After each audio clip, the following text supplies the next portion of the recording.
Good. Okay, just want to welcome everyone to the chamber. First, we start off with land acknowledgement. In the spirit of reconciliation, we acknowledge the land upon which we gather is the unceded Mi'kmaq territory. Epigwit, Prince Edward Island, Mi'kmaq is covered by the historic treaties of peace and friendship.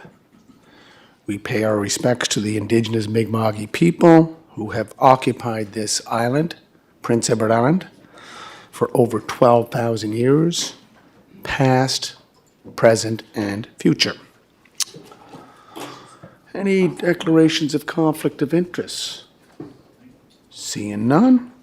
Approval of agenda. Moved by Councillor McKinnon, second by Councillor Bernard. Okay. All those in favor?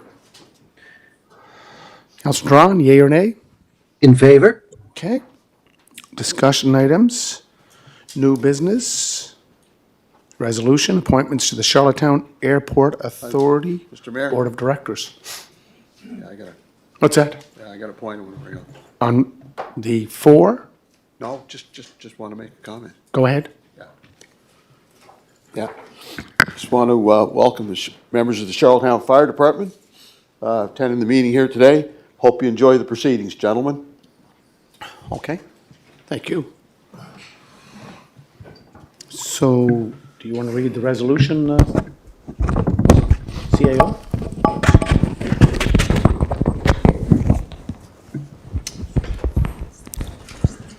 Yes, Your Worship. New business resolution number 1, moved by Deputy Mayor Lanny Yankoff and seconded by Councillor Terry Bernard.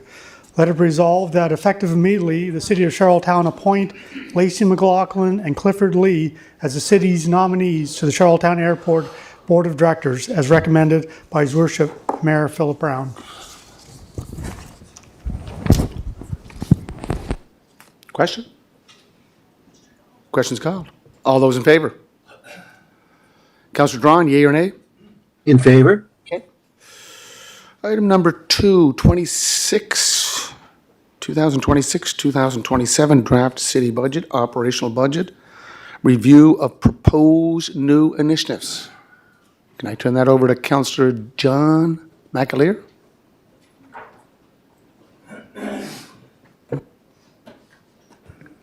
Thank you, Your Worship. First, I'd like to say I think as a council we made a good decision to pause, and as you know, our last meeting got extended. We were there for a lot of time, and to continue on with the new initiatives later that evening, I think was probably pushing it. So I'm glad that council has had the time, the weekend and a bit to look at these new initiatives, because that's the purpose of the meeting here this evening. So I would like to thank staff and council for their hard work and dedication in bringing the 2026-27 budget to this point. The effort, analysis, and collaboration behind this process is greatly appreciated. Tonight we build on our status quo budget by considering new initiatives. As Finance Chair, I recommend the adoption of the proposed initiatives as recommended by management, which are fully supported by the Finance Committee. They reflect a fiscally responsible lens, one that emphasizes strong financial stewardship while enabling thoughtful, sustainable growth in these uncertain and evolving times. This balanced approach is essential to maintain long-term resilience and stability. I also want to acknowledge, while not all new initiatives were recommended, this does not in any way diminish our appreciation for the work of staff. Rather, it reflects the realities of a growing community that must continue to live within its means. Responsible governance requires making difficult choices. Decisions were made carefully, respectfully, and with a clear focus of sustainability and affordability. And I'd now like to, turn it over to Amy, who will go over the recommended new initiatives and anything else that we'll have for conversation. Thank you, Your Worship. Councillor Twill. Thank you for your opening remarks. Chair McAleer, as the chairman of the Finance Committee, I think I understood you correctly when you said that all initiatives were vetted through the Finance Committee, and the Finance Committee made the determination to accept or reject some initiatives and decided not to accept some other initiatives. So that's what's coming forward here tonight in the discussion that we're going to have. Some initiatives were discussed and determined at the Finance Committee level to accept some of the initiatives, and some were not. Just so I understand it correctly, whether it's environment, sustainability, police, public works, water and sewer, or Charlottetown Fire Department. So I just want to understand that format and that arrangement. Thank you, Councillor Twill, for your question. So I guess maybe I'll clarify it this way. As we all know, there was a full list of initiatives that were presented that you viewed. You've had that, you've had that for the weekend. That certainly came to the Finance Committee. So the Finance Committee, there was discussion at the Finance Committee around, around the, these initiatives. At the end of the Finance Committee meeting, there was full agreement to agree with the recommendations that were in there to support we couldn't support them all. There's only so much money. So the Finance Committee was in full support of the recommendations from senior leadership on the new initiatives. I don't know if that answers your question, but that's the best I can tell you. Yeah. Yeah, I think it does. So I want to take it a step further. So with the discussions that took place on the new initiatives at the Finance Committee level, the Finance Committee would have taken into consideration the recommendation coming from each manager of each department. So if a manager came in and said, well, I'm classifying this new initiative as an A, I strongly recommend it, then 9 times out of 10, the Finance Committee would have agreed with the recommendation coming from the manager of that particular department.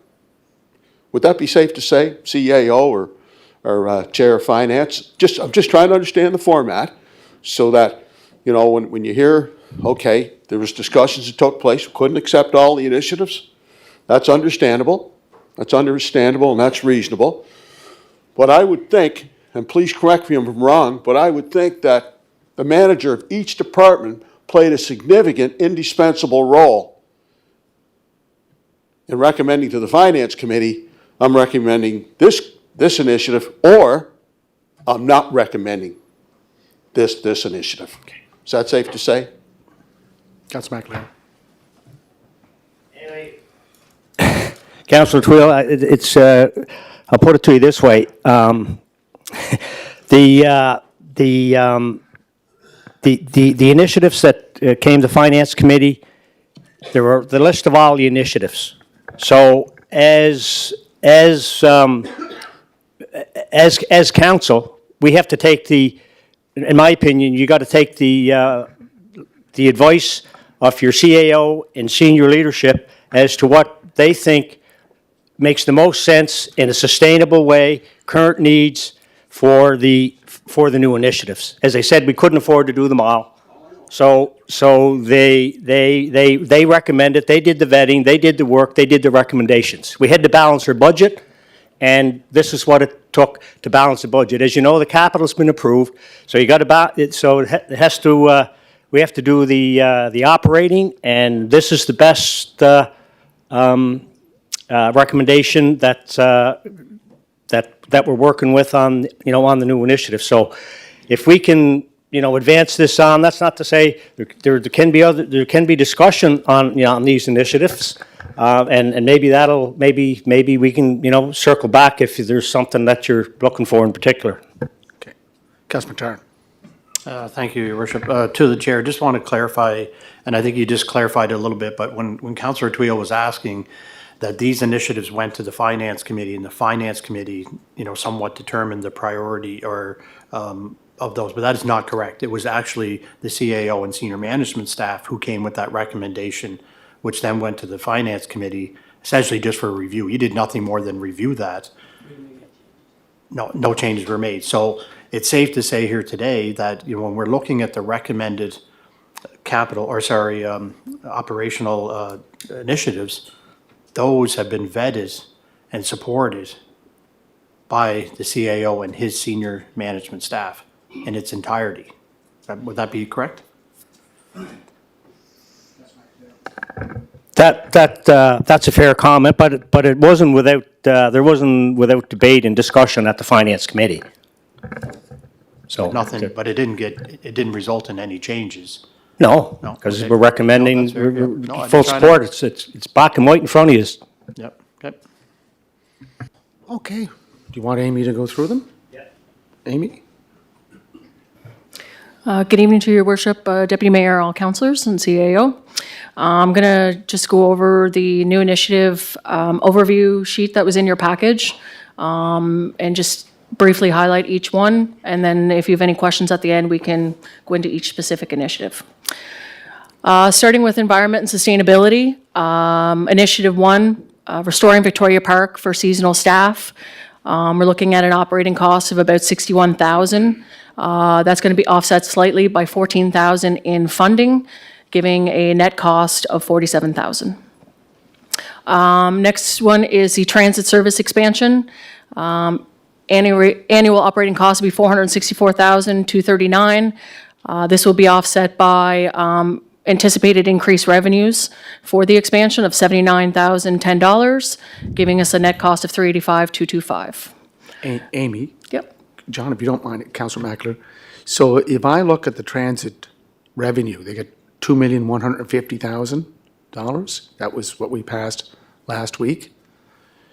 Will this additional $400,000, is that already accounted in here, or is that on top? Thank you, Your Worship. In the overview that you were provided, we reviewed over last week, it is not included in anything in the first three columns. And then we have the initiatives in the revised total over to the side, which we'll determine this evening. Yeah. Does that answer your question? I'm just trying to clarify, so that $2,150,000 that they have for revenue, that's what they're anticipating, correct? We're adding another, for new initiative, 400, is it 400,000? 385,000? So where's that in that will be added after we approve these initiatives, or is it already included? No, it's not included. If you're looking at the individual individual environment tab, it's not included in those numbers yet. That's just the So base. it'll come back to us. Operating. Right. That is correct. So those initiatives are increased routes and so forth, right? Outside of what is Which on the individual tabs, that means is correct. increased hours of operation, fuel, and so forth. That is correct. That's not, is that part of the initiative in terms of determining It'll all be captured in those proposed costs. hours of operation, labor, fuel, and so forth, correct? That is correct. Okay, thank you. Councilor Twill? And on that, this was all approved and recommended by the Environment and Sustainability Committee, correct? This was advanced by the committee, advanced to the Finance Committee, and the result of that recommendation is here before us. So there was no changes made from the discussions and deliberations that took place at the Environment and Sustainability Committee. This is consistent with what was discussed and recommended by the committee to the senior management team, to the Finance Committee, and the result is we're having that full discussion here today with all members of council, correct? Councilor McKinnon, do you want to answer that, or do you want to defer? Councilor McKinnon? Councilor McKinnon, do you want to answer, or do you want to defer to the manager? Okay. Jessica? Thank you, Mr. Chair, through to Councillor Tweel. So the recommendations are the same as what was presented to you at committee. And I believe, please correct me if I'm wrong, that support from the committee was unanimous. There was no dissenting votes, it was unanimous. I believe that was safe to say. Through the chair to Councillor Tweel, yes, we had support and there were no changes made in order of priority and in what's outlined. And we also have our operator in agreement on what is outlined as well. Thank you. Okay. Amy, thank you. Thank you, Your Worship. The next recommended initiative that we proceed with is the transit consulting, looking at the depot cost share solution, looking at an annual cost of $25,000. The next is the microgrants program extension, annual cost of $10,000. And the last one for environment and sustainability is the accessible taxi pilot project for a net annual operating cost of $41,902. The next department is Economic Development, Tourism, and Culture, with one recommended new initiative for a Economic Development Officer, annual operating cost of $81,721. The next initiatives are for Government and Strategy. The first one is for the new strategic plan for the overall city. It would be looking at a operating cost of $138,500. And the next one is a new community survey set to be done before the end of 2026 for a net annual cost of $33,300. On to fire. The first recommended a new initiative is the complete communication system review for a net cost of $125,000. Records management system replacement for a net cost of $75,000. An increase in volunteer firefighter recruitment and retention benefits of $50,000. The next is information technology. Councilor Twill. Yeah, I want to go back to the first item. The hire of 6 firefighters, 2 career members, $750,000. So the recommendation from, please correct me if I'm wrong, but the recommendation from the senior management team to the finance committee was no, not to advance it to city council for council's consideration. Okay, what was the recommendation from the protective services committee when that was deliberated? Apparently, it would have been brought up there, obviously, to follow due process. So this was advanced. 6 firefighters, full-time firefighters, and it was discussed at the Protective Services Committee. So my first question is, there was discussions and deliberations at the Finance Committee. What was the recommendation of the Protective Services Committee to the Finance Committee? That's my first question. Yeah. Councilor McCabe. Thank you. Being fully transparent, we had a very high overview discussion at our Protective and Emergency Services Committee meeting back probably before Christmas, and we didn't see any more or hear any more about the actual priorities or discussions. So that's something that I'm a little bit perplexed by myself, Councillor Tweel, is that we had the high overview back a while ago and we didn't really have another solid look at our budget. So it's here tonight, but as a committee, we had very overview discussion way back when, and we didn't look at it again. Okay, just 1 second, Councilor. Councilor McKinnon? If they want to keep with that debate. No, she's just Because I'm in a different line. What? I'm at a different line, if that's Are okay. you environment, or are you, Active. okay? Councilor Twill? Yeah. Okay. So please help me, and I want to thank you for being open and transparent. Okay, so this was not discussed I'm going to be as specific as I possibly can.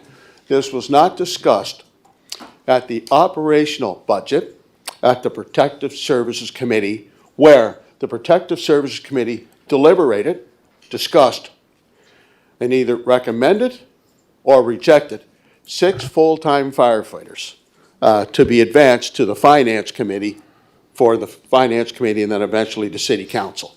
So it wasn't, if I'm wrong, I'm wrong, but it wasn't discussed at the Protective Services Committee to recommend 6 full-time firefighters or not to recommend 6 full-time firefighters at the Protective Services Committee under the operational budget. Councillor McKinney. Councillor McCabe? Roy McKinney. I would say, and I have 2 other committees, Councillor Duran's online, Councillor Ramsey's in here as well, but I would say for me, it was a very high-level discussion where it was initially discussed. We didn't come back and actually recommend either way for this to move on to finance.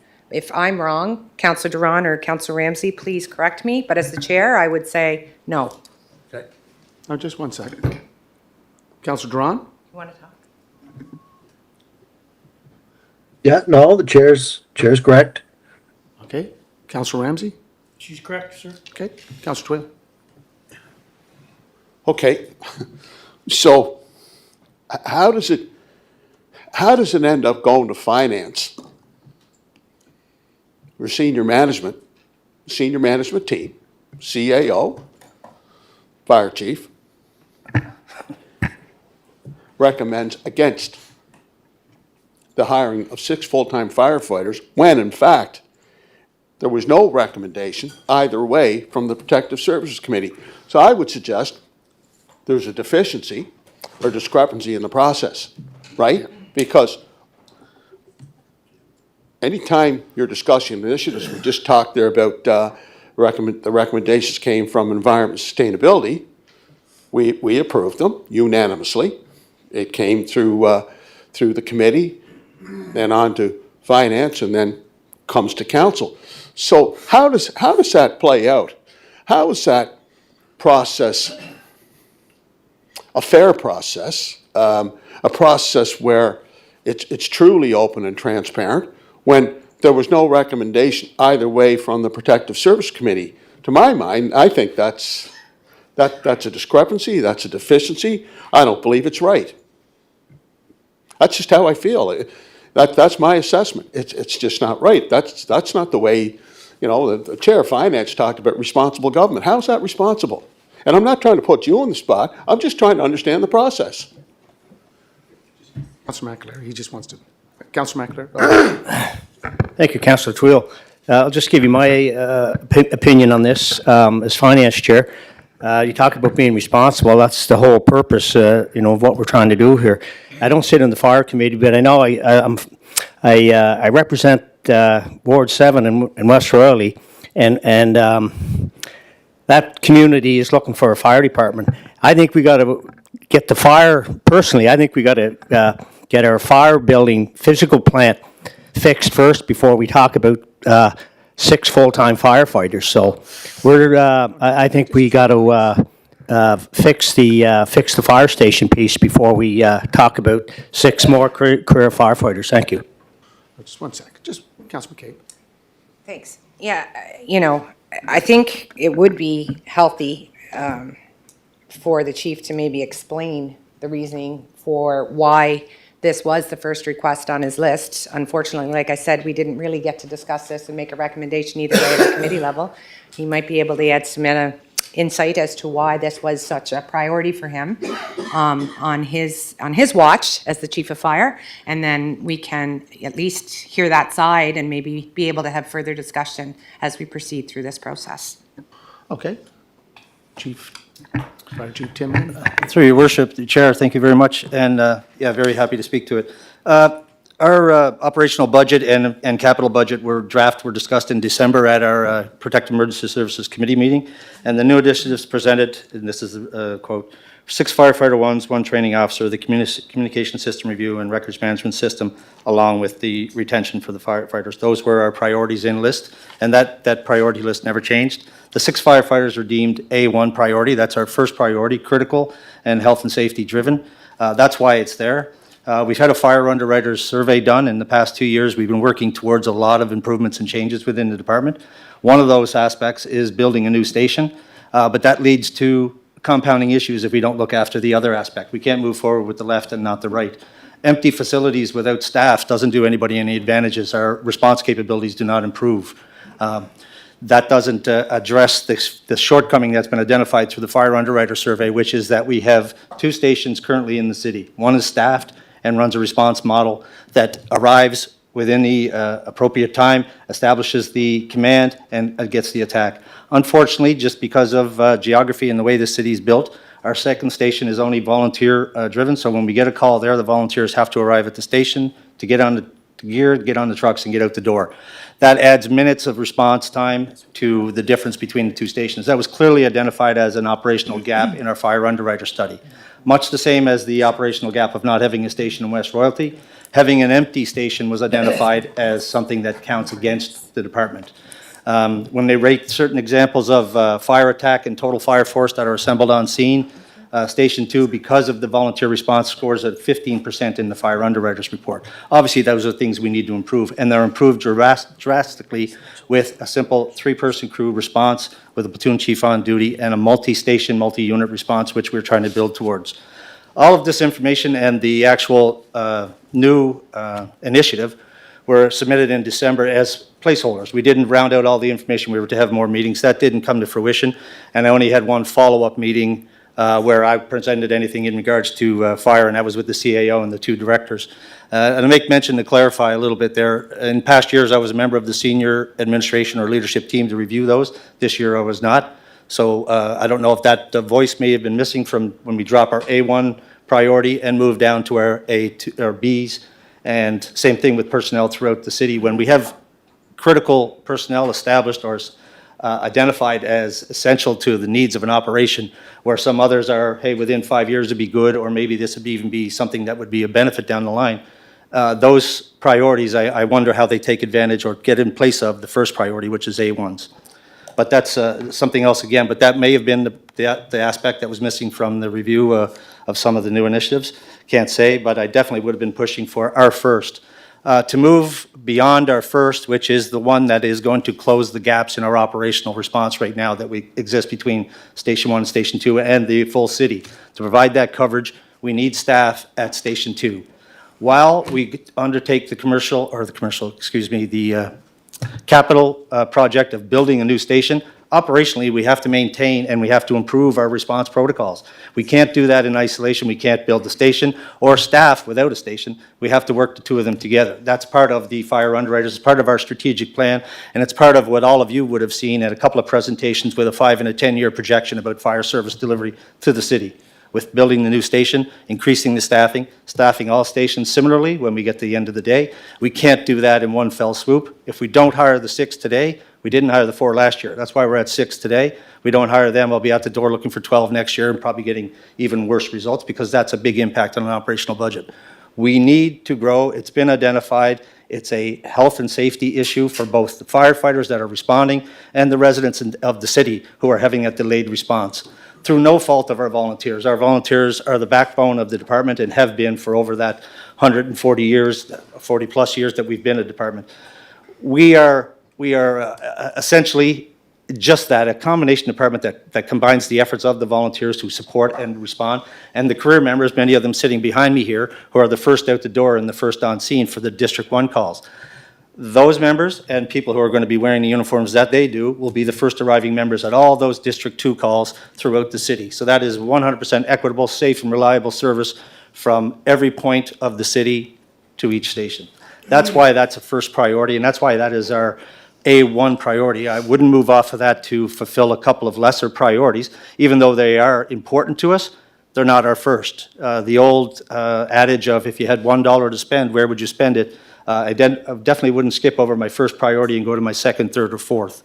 So aside from taking any money out of that budget, I know there's a If we were to rearrange that, I know with the surplus, we could look at something like $375,000, which would get us 6 firefighters hired at the 6-month point of the year. Something to work that through, which I could have discussed in more detail if presented with that opportunity to finance or whoever else. I could have explained that. But that is what we would look to do, to take advantage of whatever funds are there. I'm not looking to take any other people's new initiatives away, but I've scored mine or prioritized mine as the request was made, and I'd like to see that followed through. I'd be willing to answer any questions, and I'm sure I've skimmed over a handful of things here that I'd like to hit on, but please. This is very important to us. Obviously, it's critical, which is what an A1 priority should be. I'll end at the end. Do you want, okay, I can talk at the end, yeah. you're good? There's other people. Okay, Councillor Bernard. So, Chief, I'm just wondering, you had mentioned that, I'm assuming I heard you right, that Station 2, the firefighters right now are working under safety issues. There's safety concerns with Station 2 firefighters responding to fires.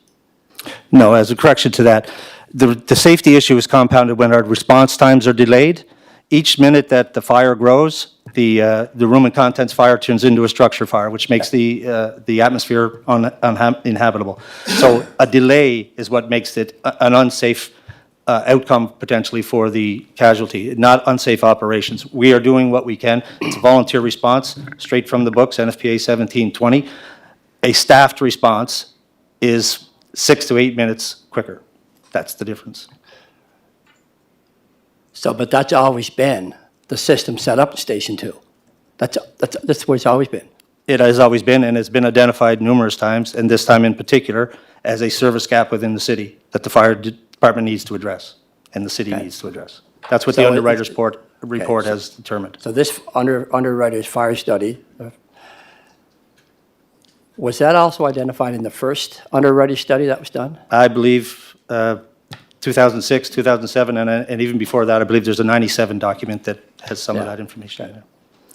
The fire service delivery model of the city hasn't changed, but the fire service rationale for how a fire service should respond has always grown and developed. This has never been a good setup where even at Station 1, our volunteers go to the scene, too many vehicles on scene. We have to address a whole bunch of that, and that's going to come in all of our response protocol changes and improvements as part of the fire underwriters. The recommendations were all before mayor and council several times, as I mentioned. This budget process is to get us started in the right direction, which is the first step, close the gap in service delivery, which is the staffing. The second one is close the gap in our capital investment projects, because we have none in the West Royalty area, so we need to put something there. But an empty station is not going to serve anybody. That provides more of an operational gap. Putting an empty station, we have millions of dollars of equipment and apparatus that are unable to respond sometimes in a timely instance, and it definitely would be out in West Royalty Station with no staff.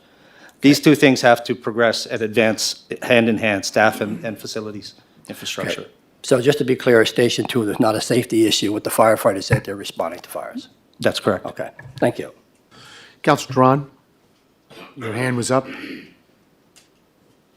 Thank you, Mayor Brown. And, you know, Chief Maney, with all due respect, it wasn't, a couple of months ago that you looked for support and the council gave it to you. And this, at that time, was directly opposite of what you're asking for right now. You've told us that, this model works. We have a great volunteer base. There's no safety concerns. This is the way it always was. We're a dual model type fire service. We supported that. We've taken your word on that. And then to come here tonight and say this is totally wrong, we're going to flip now the other way, and we need all these firefighters because we're going to put the city in danger when we don't have a new building, and we're going to change the model that's out in Station 2, and we need more full-time firefighters. And we didn't talk about this at the committee level. if this was the number one priority to push everything aside, but you want this wasn't discussed in any immediate threat or, any immediate concern that I have to have this. So when I sit here and listen to this, it just flips my whole thought process, in the air, because I don't know what to think.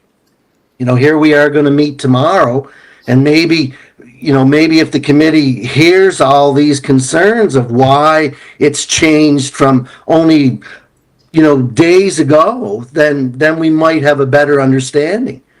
But I thought at that time, when you were telling us this model works, and council gave, I was the first one up to say, I support you, chief, and I agree with what you're saying.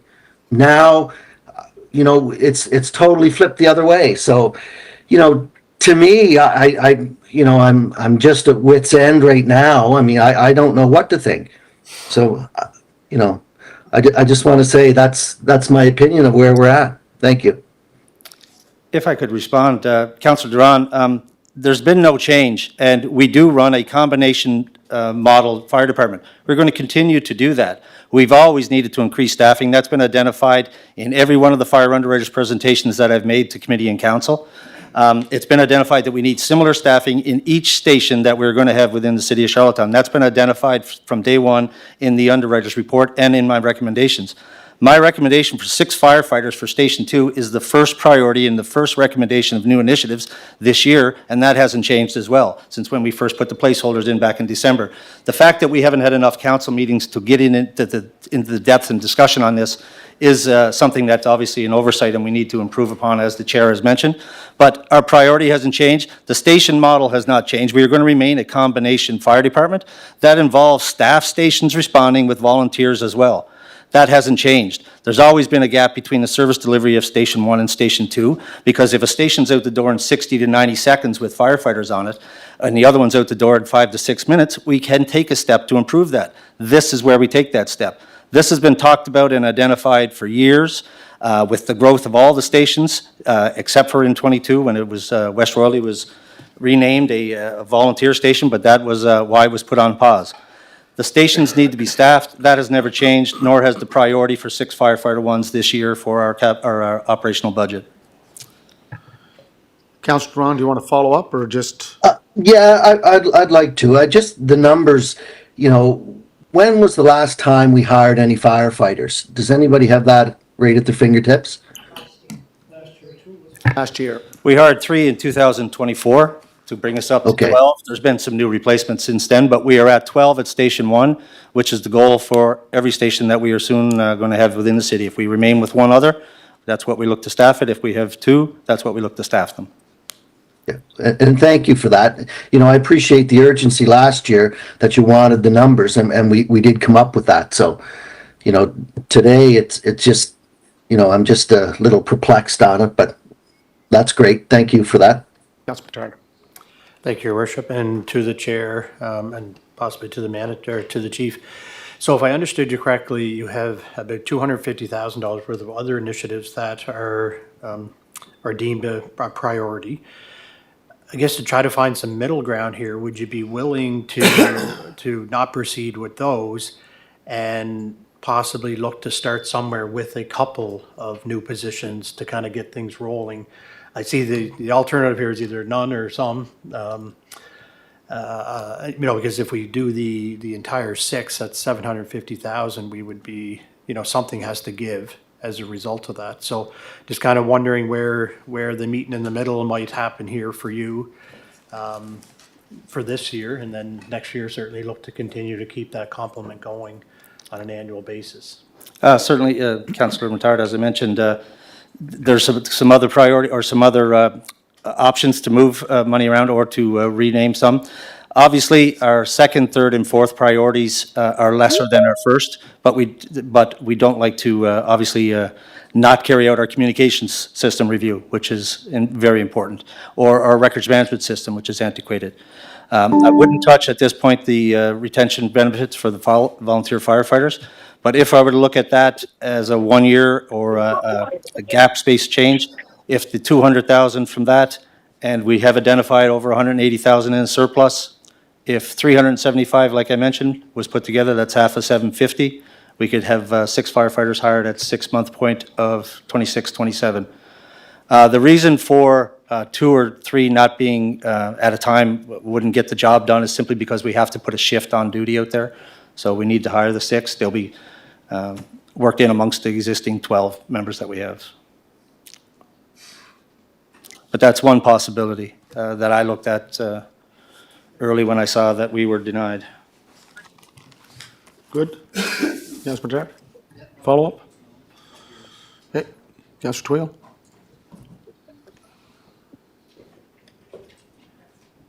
Just a couple of things.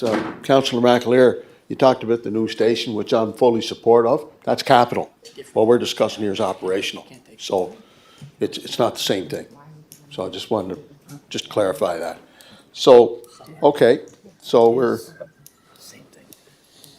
we've learned that there was no real discussion at the Protective Service Committee in terms of whether or not to recommend either way 6 firefighters or not to recommend 6 firefighters. So I guess I want to go back to the convention that was held last July. And one of the recommendations then was, you know, we're talking about adding firefighters, full-time firefighters. The issue that's been discussed over the last number of months, since July, was the need to have 4 firefighters per truck. When the truck leaves the station, to have four firefighters, and I believe that's what the full-time firefighters have been aiming for, and have been consistent, excuse me, over the last number of months.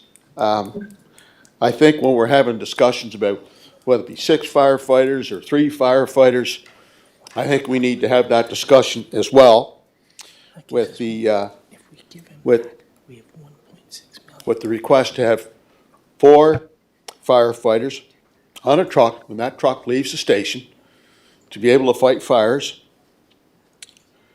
And, you know, we heard the word safety. I know the firefighters feel quite strongly about having 4 firefighters on each truck.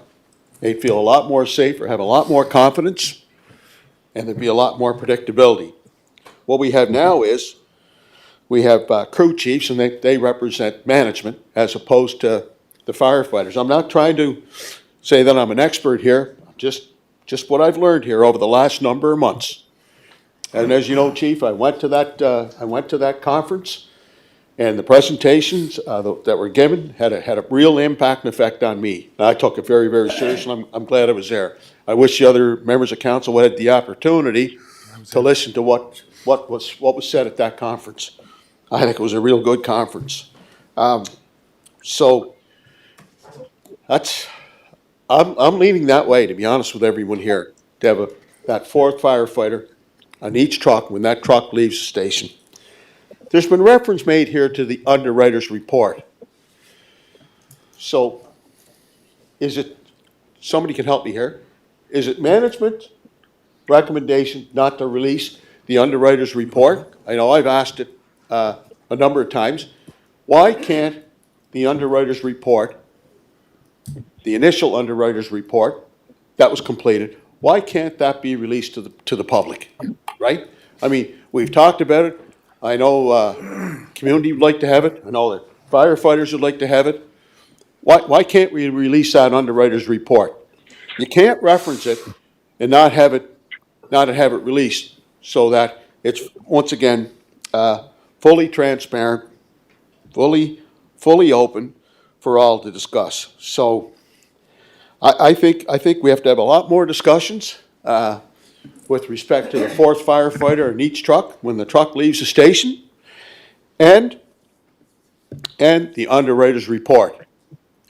Okay. I'm told that council decides whether or not the underwriter's report is released or not. Well, as a member of city council, I've never objected to the underwriter's report being released. So I don't know what the hesitation is. No, okay. But I do think the time is now to have that report released, Mr. Mayor. Okay, Councillor McCabe?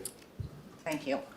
So I agree. Councillor McCabe, we're staying with the numbers, right? I know we've Yeah, I know. talked I'm about just going to before. address his We're just firefighter understudy thing is Yeah. that we are just working on getting some stuff finalized, and we all want that published and open for everybody Were to the see. previous ones released? I'm not sure, but I know that we're starting to have discussions, because it is important information they- people do understand. No, they weren't- But the other thing, Councillor Tweel, when we approve money for the firefighters, we can't dictate to the chief how he uses those positions. That would be an operational decision that he would make. And I don't know if it was necessarily his plan to go into 4 in the truck, or if he was looking more at Station 2. So that's not what we're here to discuss. It would be us supporting the money for him to do operationally what he feels he needs for response. One question I have that I do want to wrap up at the end, just to support my chief, but how much money is in our budget for external grants? How much money do we have? Because I haven't seen that anywhere in our budget. How much money we have to provide for outside agencies, whether it be, that's not spoken for or committed to at this point.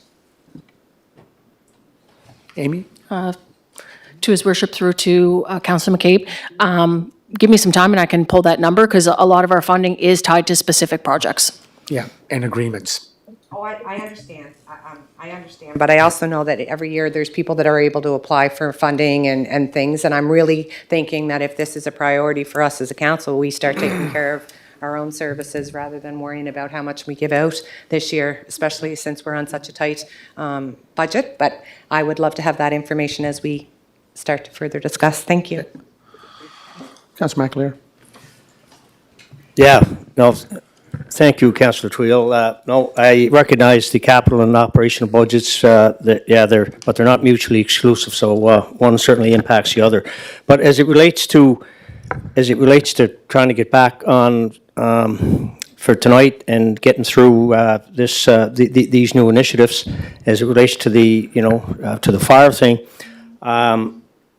and CAO, I don't know if you can help us with any information, advice, as it relates to this issue. CAO Brad McConnell. Thank you, Your Worship, through to Councillor McAleer. What I can tell you as a CAO is that, we must grow our organization, not in isolation in one department. We must look at it, growing the organization holistically and investing in our organization holistically. I look at fire and recognize the importance of fire. I don't think it can be lost that council has already signaled the importance of growing fire capacity in our city. They've signaled that in investment and capital budget in the new fire department. We hired 3 firefighters last year. What I know about the fire underwriter study, and certainly the important document, and its details, but I can tell you it also talks about a municipality's ability to fund fire resources. You can only grow your emergency services with your ability to fund those resources.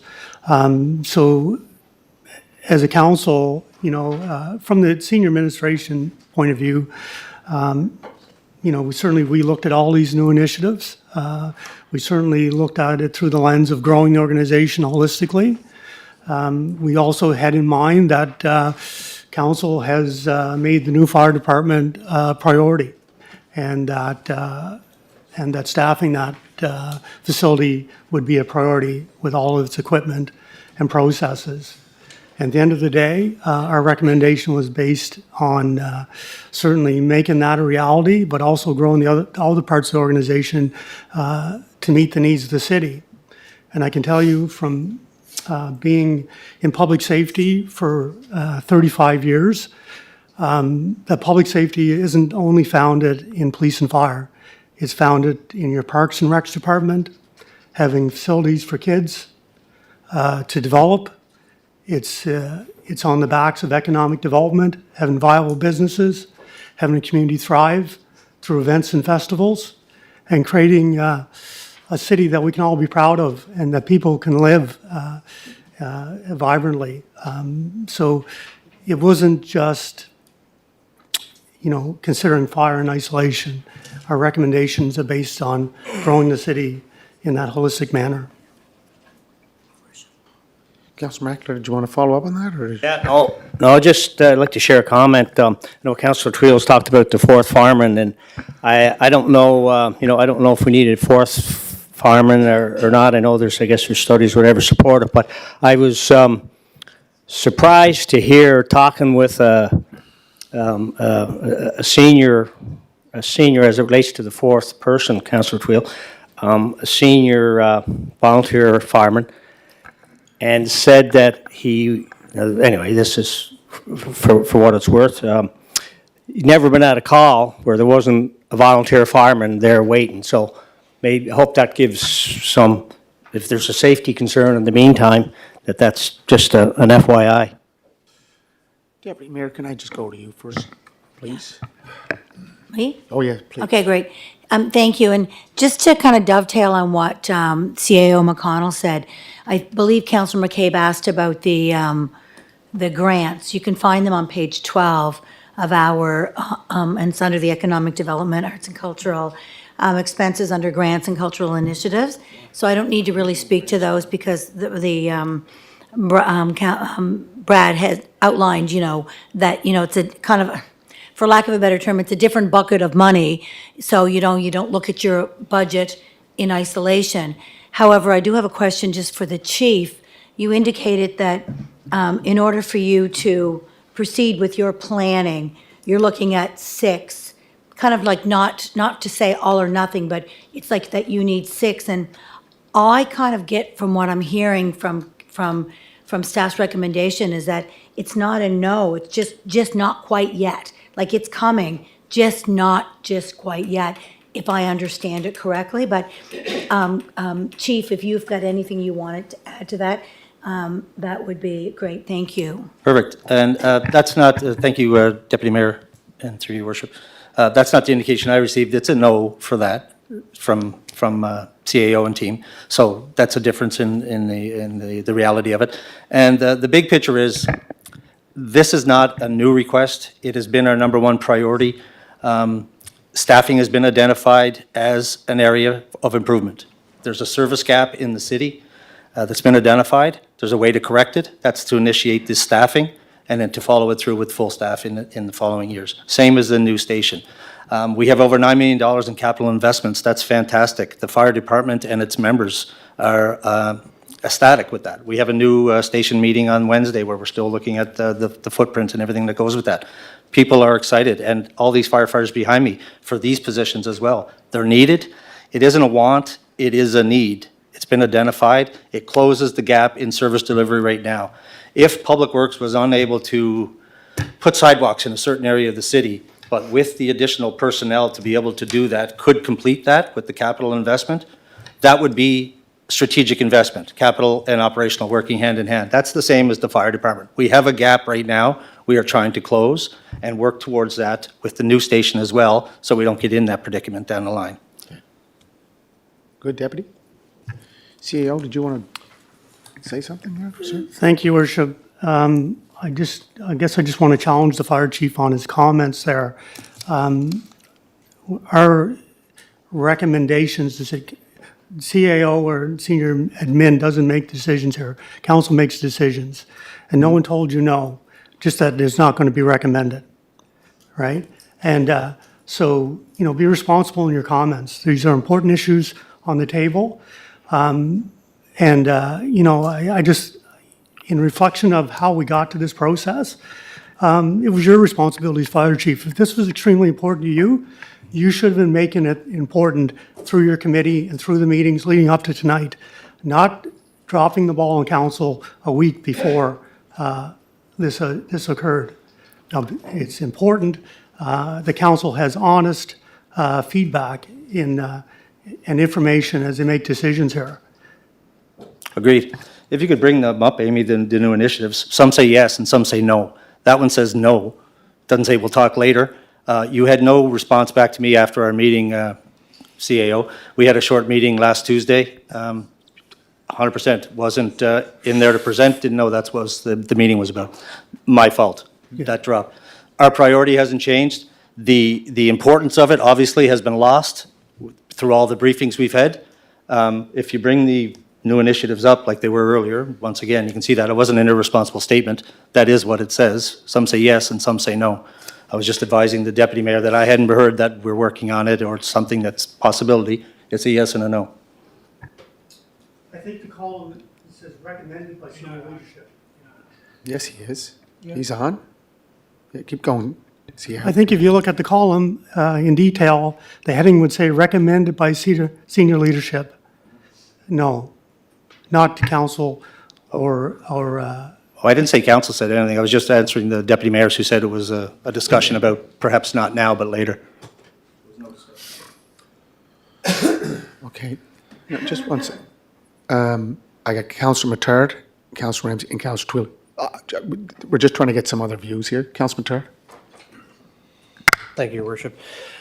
I guess it's just trying to figure out how do we move on from this particular ask, and I think, again, I'll go back to saying, I think that there's an opportunity here to look at something that we can extrapolate from this. It may not be the 6 positions. It could be upwards to 2 at this point to kind of get us moving, if that's something council is willing to entertain, or we just move away from it completely. So I think I don't know how we move, like where we go. Do we all agree to do something, or are we supporting the no recommendation? Thank you. I see the CAO has his hand up. CAO? Well, Your Worship, just before council decided that, I think it would be important for Amy to finish her list and go through, so council hears them all before, choosing to change them or not. Good. Is that all right, Councillor Mattard? Councillor Ramsey? Thank you, Chief, for everything, and sitting with police and fire for the last 10 years off and on, and my sore spot with the water safety craft. I am wondering if that's not going to be ready this year. We're looking at $300,000 or $400,000 sitting there again. Like, could that not sort of be moved back into there? Yeah, that's under capital there. Well, We call it credit card money. oh yes, We borrow and pay we're later awful good using that. Okay, with interest. With interest. thank you. Councillor Mitchell, Wheel. Thank you. I think it's important that we have a discussion here tonight. Councillor McAleer, you talked about volunteer. I respect the volunteers. Nobody respects the volunteers more than I do. But I did indicate I was at that conference, which was held here at the Charlottetown Hotel. That was professionally done. And the presentations that were given were good presentations. And like I said, I'll reiterate, that had an effect on me. The CAO also attended that meeting. And, it talked about where in other jurisdictions, not having 4 firefighters on the truck, leaving the station, not Councillor being there Tweel. at the fire. Councillor Wheel, let's stick with the initiatives. Oh, I am. This Yeah, isn't no, a- no, but there's the chief. His name is Tim Mamie. He makes those calls. The chair already told you, that's an operational matter. What do you Correct, mean it's Chief? an opera council matter? Yeah, When council no, but approves. we approved It's a- the number, No, then I he have to moves from disagree there. with you. Yeah, It's a okay, council go ahead. matter when council Yeah. approves the expenditures. Yeah, here we go. It's council's again. budget, Mr. Yeah, Mayor. Yeah, but then it goes back to him to make the decision. Anyways, let's Oh, move we on. make the decisions. Council makes the decisions. Let's move on. We're gonna Okay, go so, through- no, Yeah, no, I know, all I due know. respect to you, Yeah. sir, the position you hold as mayor of this city, Yeah. council makes the decisions. Gotcha. And if I'm wrong, I'd like to hear that from the TA. Minister of Municipal Affairs. Yep. Council makes the decisions. Okay. So having said that, I'd like that, Councillor McCabe, as Chair of the Protective Service Committee, I'd like that put on your agenda where there can be discussions and deliberations about the 4th firefighter leaving the station on the truck. There was a senior representative of the organization that our firefighters belong to was here several months ago, made a 15 presentation to your committee, as you can recall. So I'd like to have that discussed as well. And I want the underwriters report released to the public. Okay. The original underwriters report and the report that the chief condensed with his perspective and his synopsis to Okay. council. Thank you. Again, Chief Mamie, the past reports for the fire underwriter studies that he referred to that when he was on council, were they released to the public? The '06 and '07s before my time, I don't believe they were, Your Worship, No. and I don't think anything in... They're internal reports, correct? Yes. Okay. Can I just get to Councillor McCabe and then go ahead, Councillor McCabe? Okay, thanks. And we really do got to get back to discussion at hand, but Councillor Twill, we won't be adding that to our discussion at committee level. I've spoken with union representation, I've spoken with Chief Mamie. That is an operational decision. We have a fire underwriter study that provides data and a fire chief that we hold the expertise in, and he determines what he needs for safety for his departments. And I'm hearing tonight that he's asking for 6 firefighters for that, but we're not going to tell him how he's going to utilize those positions, and we're not going to get involved as a council on how he runs his fire department. Just want to put that out there for clarity. Chief, did you want to say something? I interrupted you. Did you want to refer to the fire? I think I runners? did, but I lost my train of thought, Your Worship, so we're good. You'll get it back? Okay. Councillor McAleer. Yeah, could I, Move on. could I suggest, we move on, let Amy finish on the new initiatives or whatever, and then if there's a circle back to this, to this fire thing, maybe there can be, whatever, some kind of a straw vote, or they want it in or out, or I stand by the recommendation of the Finance Committee, what we have here for this new initiatives, and obviously includes fire. Okay, we'll let our manager, Amy McQuillan, to continue on. Amy, where are you at? I was down to, I think, training officer, was it, for fire? Were you down there? Your worship, I was just touching on the proposed recommended initiative, so we're actually moving on to information technology. Thank you. Is there a vote, Mr. Mayor?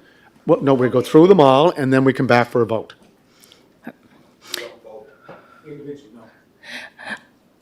First one for information technology is IT research and advisory services, annual operating cost of $50,000. Next one is cybersecurity and critical infrastructure security at $180,000, and an IT specialist at $85,000. For Parks and Recreation, we're looking at a Simmons artificial turf field attendant for an annual cost of $20,000. Another Simmons artificial turf maintenance and electrical for an annual cost of $10,000, and a full-time assistant ice maker maintenance staff for Simmons for a cost of $38,850. For the police department, we're looking at a member for dispatch for an annual cost of $74,689, a constable for the tech crime unit at a cost of $109,904, a records clerk of $56,237. And the last new initiative proposed is for planning and heritage for a bylaw enforcement manager at an annual cost of $132,815. That gives us a total net cost of new initiatives for $3,128,528, with the total cost of the recommended initiatives being $1,770,147. Councillor Twill.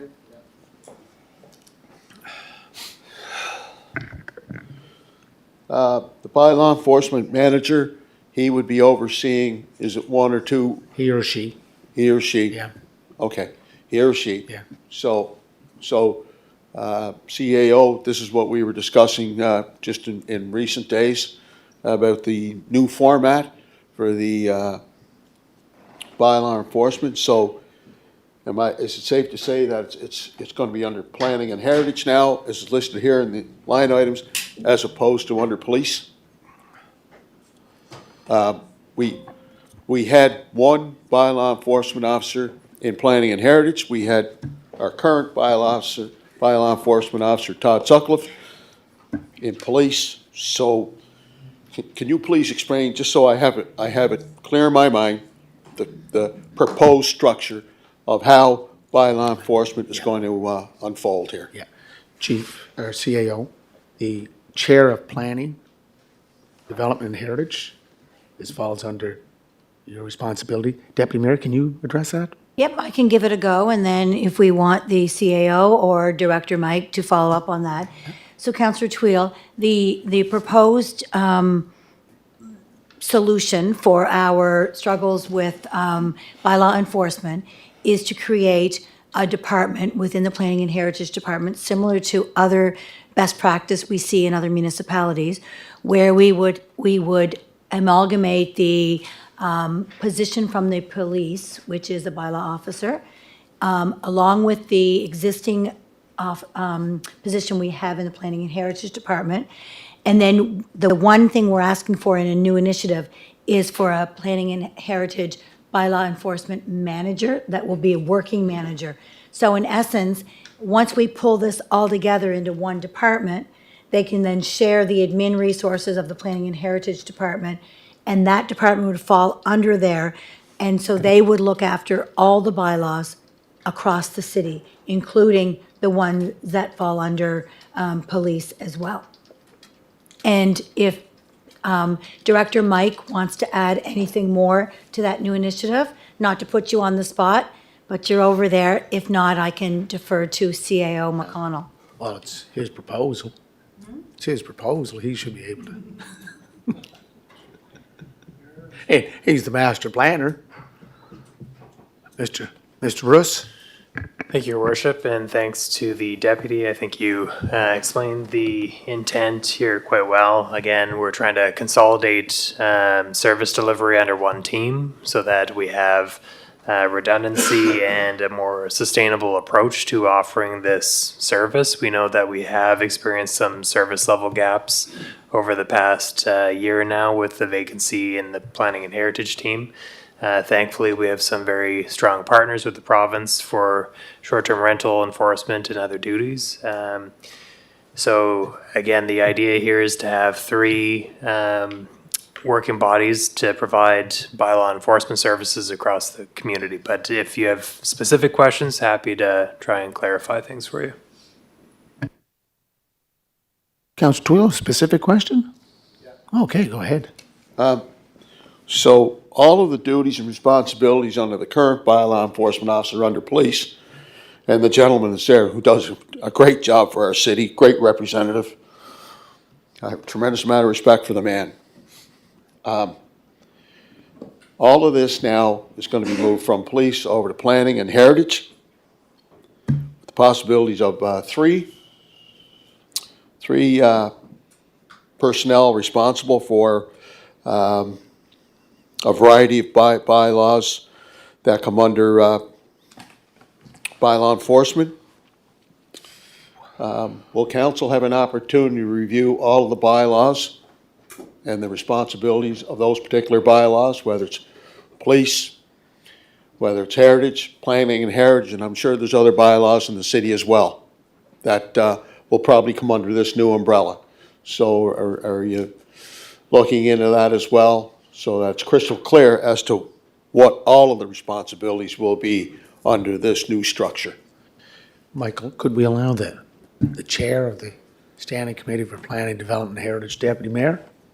Thank you, and thank you, Councillor Twill, for your question.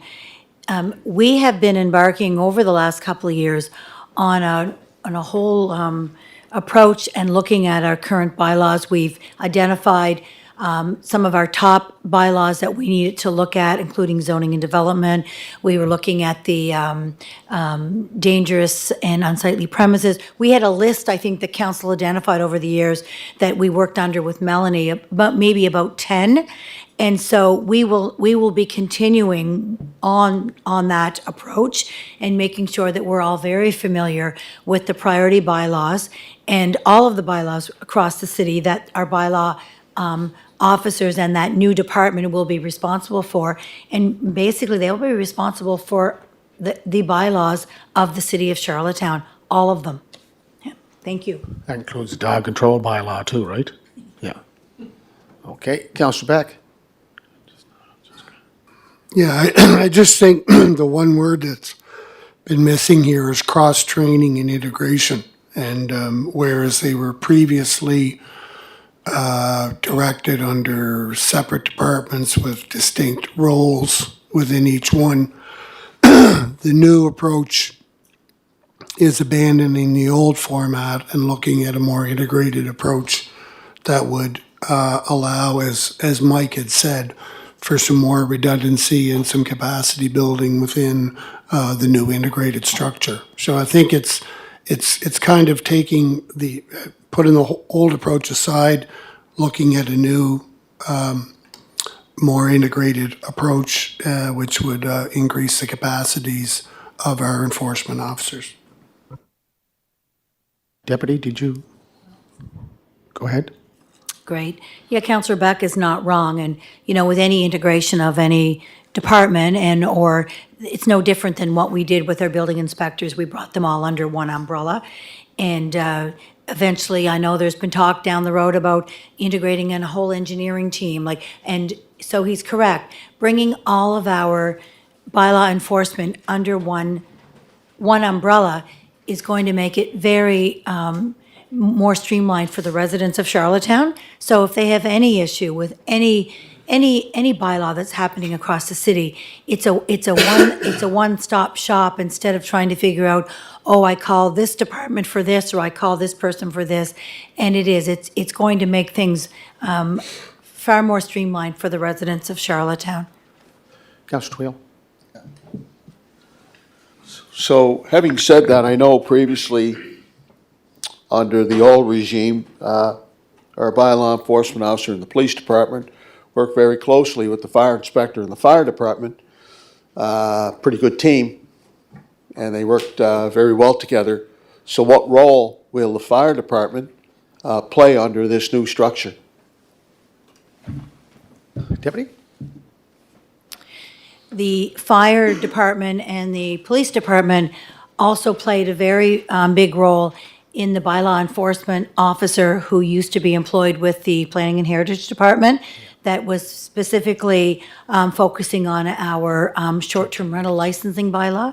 So that relationship under this department would not be any different, if not just stronger, because strength in numbers. So the team would continue to work together in ensuring the safety of the residents of Charlottetown and in doing the best they can to enforce or educate folks on the existing bylaws of the city of Charlottetown.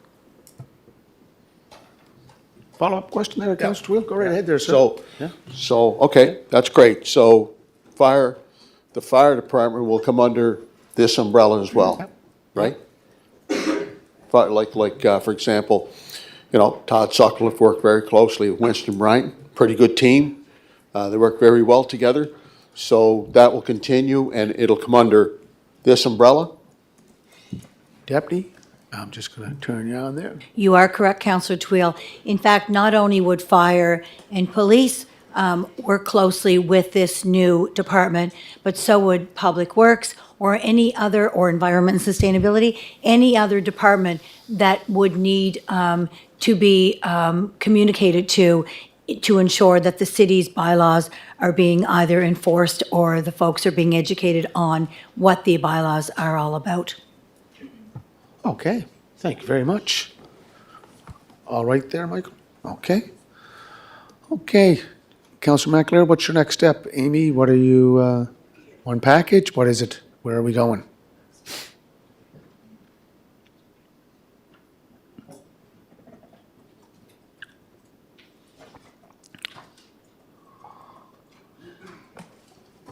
Thank you, Your Worship.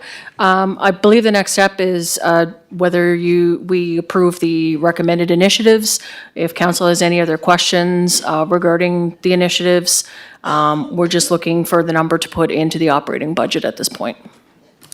Councillor McCabe. Okay, thank you, Amy. So on page 8, Deputy Mayor Yankoff, the line item budget for grants was $800,578. Do we know how much of that money is committed already versus how much is in a pool for people to apply for? Do you have that balanced number? To His Worship, through to Councillor McCabe. Where did you get that number? On page 12, I'm sorry, under economic development, there's grants and cultural initiatives. So $658,828 in grants, and cultural initiatives are $141,000. And the total was $800,578. So I believe the grants number you're looking for is actually found on the finance page, which is 3.568 million. Yeah, and that's the license. Which wouldn't be, is also a different type of grant. It's the same type of grant, just a different department. The economic development is tied to, obviously, economic development initiatives. So that being said, from what I can tell, a lot of them seem to be year-over-year initiatives, and are mainly all spoken for. I will mention that our grants for this year are already down versus last year due to a funding agreement of about 400,000 ending. So we're down from 3.79 last year to 3.56 this year. So obviously, there's going to be applicants that were impacted for this coming year as the funding is lower, but I believe that's where the number you're looking for is an overall grant process. Funding agreement from the province? Or is- what No, funding no, agreement? these be grants that we distribute. Okay. Is that the grants you're looking for? Yeah, Your Worship, we've talked Yeah, it's about, right- you were saying there was going to be different times when people could apply for pots of money. So how much money is eligible for people to apply to? She just said it's down 400,000 from last year, correct? And how much was last year? That's just for the ones listed under finance. Yeah. So you have the airport authority, you have carry in lieu of taxes, carry operations, civic center. Those would Eastlink. be ones that we would have been But that's- committed to. that's part of that. Okay, I'm talking That's about when the guild 2.7 applies that's for $2.7 million. money, or when Boys and Girls Club apply for money, or I'm talking about those grants. Where do we find out that money? How much we have in those applications? No. No, I'm wondering how much money's in that pot. The money we give out to external organizations, how much is in that pot? I think we have to find, if you're looking at going with the 6 firefighters, or you're going with adding something to this initiative, I think we have to find the money somewhere else. The grants have not been, they've only been set up, like, if you go to economic development, Councillor Bernard can tell you that those are agreements in place. Is that correct? Councillor Bernard? Most of the money that you see there are with either licenses or agreements or partnerships. There is some money left for what we normally do every year, where people can apply. We've put in this year new different buckets, so different organizations can apply, as opposed to having the one deadline that they could apply. Do you know how much is in that particular bucket? You know what, I'm going on memory, and I'd be guessing. I don't want to put it out in the public forum what I think is there, because I'm not real confident of the figure I'm thinking. Doug, do you have a number? Yes, so to the mayor through Councillor McCabe. So if you're talking specifically about grants within the Economic Development, Tourism and Cultural Development Department, or grants in general across the corporation? I'm talking about grants in general, because I guess some are in finance, some are in your department, some are somewhere else. How much money is available for people, outside organizations to apply for, that we haven't already committed to, that would be there waiting for people to apply for this funding? Like, what's our bottom funding dollar that we still have that we haven't allocated or committed to in our grant money?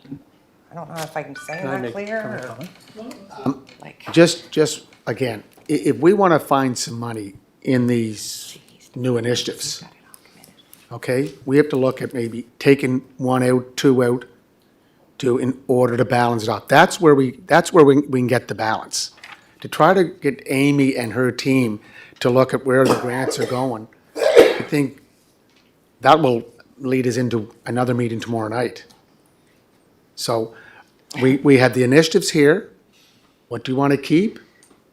What do you want to, I don't, or what do you want to leave? Your Councillor Worship, McCarthy. I'm going to keep building on the grant thing here. So in the 3 previous budget sessions that we've had here in the last 3 years, obviously, is we had a very comprehensive list of grants that were provided to external entities, and that totaled in the millions. And even last year, we had a lot of discussion and debate about how we allocated those funds and made sure that we had proper process in place to allow for applying for them. There was discussions around comments of that's just always how it's been, and they just get that over year over year over year. Last year, we were talking about making cuts. That was one area that we focused in on and made some decisions, some hard decisions around certain funding that we would provide and not provide. That process seems to be removed completely this year. There's no indication of that other than if we're looking under finance, that says where that was 3 point some million dollars. And I think to Councillor McCabe's question, that's what she's asking in that particular bucket. One just assumes now that we're just approving $3.5 million and everybody's getting what they asked for. We're not, last year we went through, the previous 3 years, we went line by line by line through every one of them and determined Boys and Girls Club get this, did this get that, did this get this? We went through each one of those line items last year and the year before and the year before. That is missing from this process this year. CAO, did you want to enlighten us? Thank you, Your Worship. After last year's budget, council directed staff to create a more transparent grant process with clear evaluation criteria. In response, our team, with the support of the chair and previous director, revised both our festival and events and arts and cultural grant programs to better align with best practice nationwide. Under the previous model, there was a grant intake in November, and a list of recommended grant recipients was brought forward to council for approval. Under the new model, council approves an overall funding envelope for each grant program through the budget process. These funds are then distributed through an open and transparent application process administered by staff. The public call for applications is issued in the fall with a grant deadline of January 15th. A second intake for festival and events grants program is available on April 15th for events taking place after September 30th. All applications are evaluated and used established criteria available on the city website. Funding is then allocated to successful applicants based on these criteria and the approved total funding envelope. Under this approach, the council does not approve individual grant recipients, rather it approves the funding envelope for each program during the budget process. Staff will share the final list with the committee for information purposes at the end of the evaluation process. This new approach has been in place for several months, and staff's efforts in this area are well underway. The call for application was issued in November and reflects both best practices and the direction set out in the strategic plan and in council-approved department policies and strategies. Please note that this process applies only to festival and event grants and arts and cultural grant programs. It does not apply to event hosting fees and tourism accommodation levy or to existing municipal partnerships and agreements. So I think what you're seeing in the budget are the envelopes of money we're asking council to approve because we're well down the road in receiving applications towards this funding. If to answer Councillor McCabe's question, we don't know what money is available because we haven't approved and brought forward the grant applications to council yet. Councillor McKinnon, and then Councillor Bernard and Councillor McCabe. Councillor McKinnon. Thank you, Mr. Mayor. Amy, can you pull up the finance tab? I just need a couple of answers there for clarity. To His Worship through to Councillor McKinnon. I'm sorry, Tracy? can you repeat that? Can I have the finance tab pulled up? The finance, okay. No, right there. The question, I guess, fleet management, because we approved fleet management in public works and stuff. I'm wondering what that is for. And extraordinary expenses at 2 million. Is that the naughty word of the deputy miscellaneous expense? Like what's 2 million? Your Worship, I think we're going backwards in the process here. Yeah, that was explained already. I think we just need to focus on the new initiative. Okay, I wasn't in the room, so I don't get an answer. Thank you. And I think just for clarity too, I'm going to ask Wayne Long to jump in here. Wayne online? Wayne is online. So I'm going to ask Wayne to jump in on Julie's question. He should have a good idea. You there, Wayne? Yeah, Wayne, on mute. Hello. Oh, there he is. He's unmuted. Okay. Okay. Yeah, thank you, Mr. Chair. I'm just going to speak to economic development and tourism and culture. I can't speak broadly to the corporation. As Amy indicated, there's several areas, but I would say for the most part, it's already been mentioned that a good portion of the grants in economic development, tourism and culture are tied to projects and events that we've already secured through strategies which council already endorsed some time ago. As the CAO just indicated, we have created a new grant pot of funding for those annual events that are held in our city that would traditionally just be presented as values as we come into the budget process. But as per council's challenge last year, we took a lens across the country and looked at best practices in other municipalities and what provincial governments are doing. And essentially they're operating on a bucket system or pot system. So there's about $300,000 in that particular pot that's not committed as we speak, but the money will move quickly as it's connected to events that bring vibrancy to our city. So Old Home Week, the Gold Cup Parade, the Shellfish Festival, Marathon, Jack Frost, events like that. And those events also have a system in place in that there's matching dollars through the provincial and federal governments as well. So it's just a cleaner process. Overall, within our grants in economic development, we have in the range of somewhere around $770,000 in total grants. In culture, I believe Doug's there, it's about $150,000. But again, the good portion of those grants are connected to agreements or contracts that are already inked through partnerships. We do have some additional funding available, as the CIO mentioned, but it's essentially tied to annual events. We just brought a more streamlined, transparent, and clean process forward as per council's direction.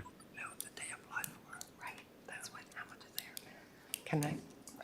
He's not there, Deputy. Can I? Okay, good. Thank you, Wayne. And thanks, Wayne, for that explanation. I'm not questioning, I think we're all misunderstanding where I'm trying to look for the pot of money, and thank you, CAO, for the explanation. But we do have a pocket of money allotted for outside agencies such as Pat and the Elephant, Blooming House, where they apply every year and we provide grants of money to these organizations. That's the money, a pot of money I'm talking about. What is in that pot? I'm not talking about our committed grants. I'm not talking about our tax with the airport authority. I'm not talking about that money. I'm talking about the extra money. Is there $100,000 that we have budgeted? It's in here somewhere because we're going to approve money that we're going to allow people to apply for. So it's got to be in here somewhere, but I just don't know where it is. And again, are we willing to look at possibly using the money to support our own services, our essential services as a city, versus trying to, and being real, and explaining to people that we're in a tight budget year, and in order for our fire department to have a chance to grow and come up to where they are asking and telling us they need to be, or are we more interested in making donations to external organizations? That's the question I think that we have to look at and try to find money somewhere without cutting what everybody here has in front of us are important. The new initiatives are important initiatives, but there's got to be money somewhere if we have money approved. Councilor Bernard. Thank you, Your Worship. For me, to be honest with you, one, the six new firefighters was a surprise to me. This wasn't like we had talked about this. I know the chief said we've been talking about it for years. Well, I thought we did good when we approved 3 new officers last year, and that was last year. And to me, from what I know, there's got to be a plan put together. If we're going to be hiring the amount of firefighters that the chief had just explained, we're going to have to put a plan together. This coming in here the last minute saying I need 6 firefighters, $750,000, and you got to find it, doesn't fly with me. We in 2006, 2007, we had the underwriter study, firefighter study, recommended 1 fire station. That's what it recommended. That's what these are, is recommendations. Now we're doing another fire study, and they're recommending 3 fire stations. So we thought we were putting our best foot forward by putting money into a capital budget to build a fire station. We know we have to have police firefighters with us. I prefer to continue to grow the city as we can afford to. So we have our tax revenues coming in, we have our provincial grants money coming in, and we've been growing the city, living within our means. So if this is something that we got to take a serious look at, start looking at firefighters, then you know what, there has to be a plan put together how we're going to meet those, how we're going to meet those salaries. So I'm not looking to jump tonight. I understand the Station 1 or Station 2 is, they're working in a safe manner. And to me, I want to continue to move forward. Having the fire department now, as we know, we know that the plan that Chief has put on the table for us, and we know what we have to follow, but I'd like to see a plan of how we're going to meet that.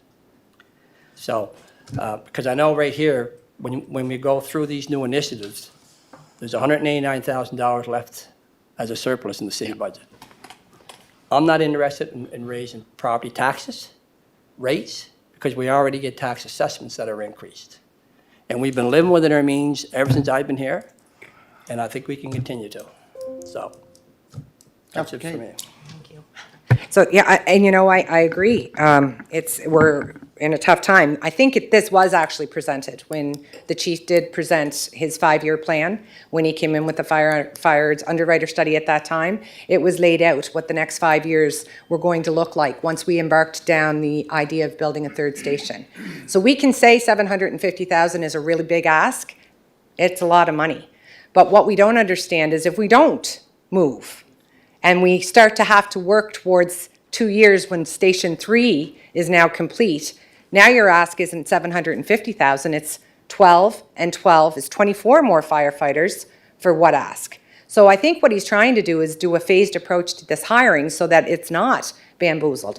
I don't disagree that we have to be fiscally responsible, but I think we also have to balance that with the safety, and I guess I have to trust that our fire chief knows what they need in order to come up to code with where they want to be. And with that, is there a place that we can agree on to access some money that's not impacting anything else? And that could be money that we're looking at giving out to external places. Unfortunately, for 1 year, we might have to put a halt on. Is there other ways we can look at, he's willing to give up, I had my math. I know I'm not very strong in math. I failed it a couple times in high school. But it was really about a $500,000 fine if he gives up priority 2, 3, 4 that have been recommended. And we look at this, which he's clearly argued tonight that it is what his priority was. Is there somewhere we can find that? I think we can get creative. Councillor Twill? Yeah. Well, Councillor McCabe, it wasn't recommended at your Protective Services Committee because you never really had any real specific discussions. I mean, there was no real discussions that took place at your committee. So, you know, it's great to stand up here now and advocate it. Well, let's find the money. You know, we can look under this pot of money, whether it's the grants, which I don't disagree. I mean, I still don't understand how some organizations have increased over the last 2 or 3 years, and when it comes to essential services in our city, that comes first. I agree. Essential services. And your fire department, police department are the face of your city. Okay?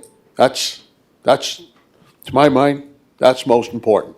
But there was no real discussions or concrete deliberations that took place at the Protective Service Committee. I mean, that was my first inquiry when we started here at 5 o'clock this evening, when I asked those questions, when I asked about the process. So we learned that there was no real discussions, and there was no recommendation from the committee to the Finance Committee. The fire chief outlined six firefighters, but then it wasn't advanced because it's got to come from the committee. That's how the process works. The committees make recommendations to the Finance Committee. It's not just the fire chief or the public works manager or the chief of police, whatever. That's the committee structure. That's how the process works. So that did not happen. Just like, I'm up here advocating for another firefighter for the fire engines when they leave the station. That's what I've been promoting here since July. And, we can't discuss that. We can't release the underwriter's report. Can't do that. I mean, I just don't know. We're all over the map here. We just seem to be all over the map. I don't disagree with you on grants. I don't disagree with you at all. When it comes to essential services for the city of Charlottetown. I, like Councillor Bernard, I'm not gonna raise no taxes, I can guarantee you that. You know, I wanna freeze the property assessments because I keep hearing over the last 2 or 3 outings that we had here in this chamber, it's status quo, status quo. It's too bad we couldn't have status quo for the taxpayer when Councillor it Twin, comes just to property back- assessments. Back to the. But anyway, Yeah, okay. yeah. Thank you. Councillor McAleer. I'd like to see if we could put this to rest. Can we do a straw vote on if we want this new initiative in this year's budget?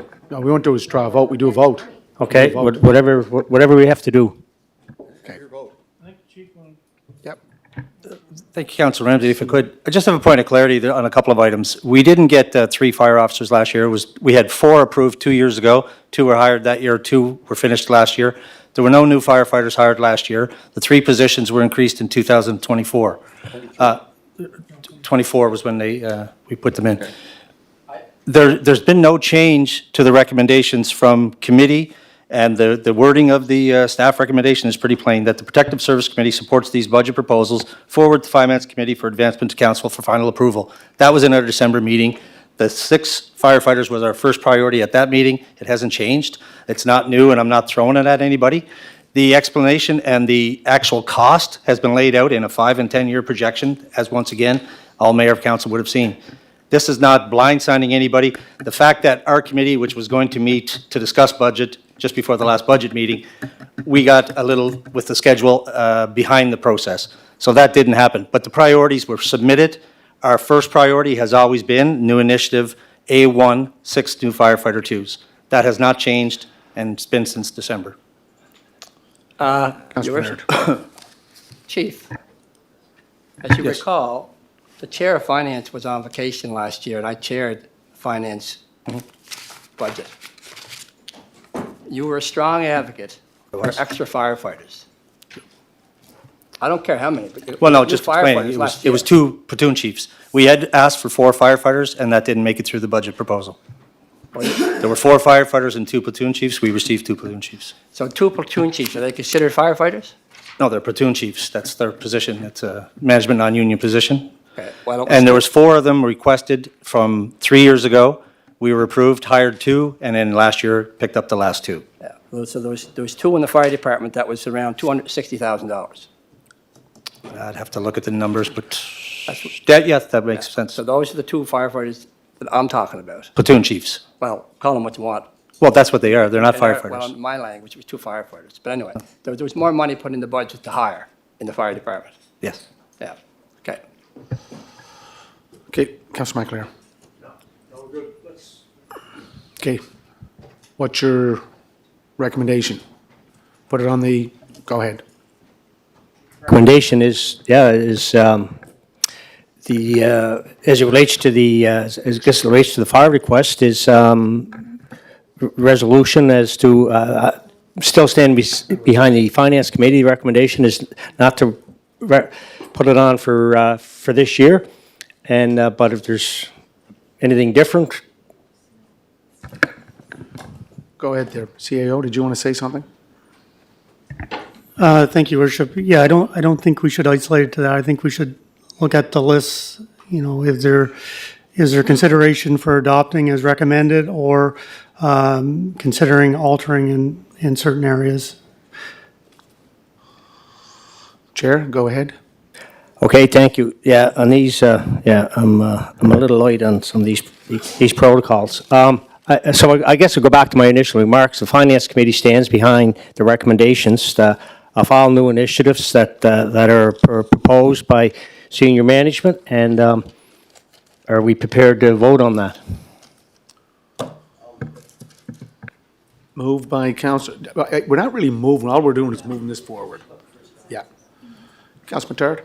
Thank you, Your Worship. I guess just to get the conversation going, I'll go back to what I've said. This will be the 3rd time I've said it now. I'd be willing to consider some additional resources for the fire services. It may not be all 6, but to keep within the budget that we have and maybe look at some of those initiatives, I think, you know, a 2 or 3 year is better than, you know, not considering any, but that's just for me. I'd be happy with that. Okay. Councillor Not sure McCabe? we're going to get to the 6, but. Councillor McCabe?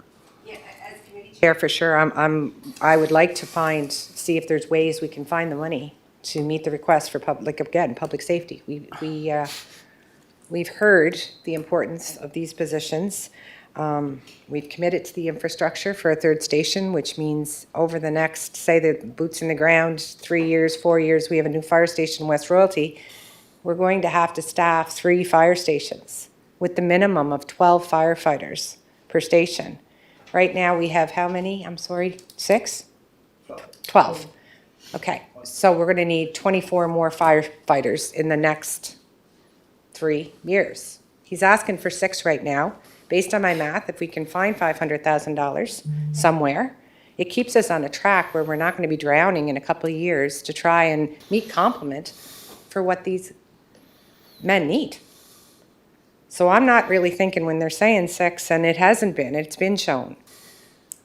Maybe we didn't advocate enough to get to finance, but that, again, we didn't have a meeting since before Christmas. So I'm saying, can we look at finding money somewhere without disrupting new initiatives? I guess for me, safety is important, so I'd like to proceed with that. I'm looking for Councillor Ramsey. Yeah, and we just moved it on, as you said, Chair, to finance, because they were looking at the books, but I think Councilor Bernard stated too, if we go through all what we got right here, there might be about 178,000 left, Councilor Bernard, or something like that. So that's one firefighter, that's, if we knock it right down to 0, right? And we're looking at 6, so I don't know where we're gonna find money for 5 more.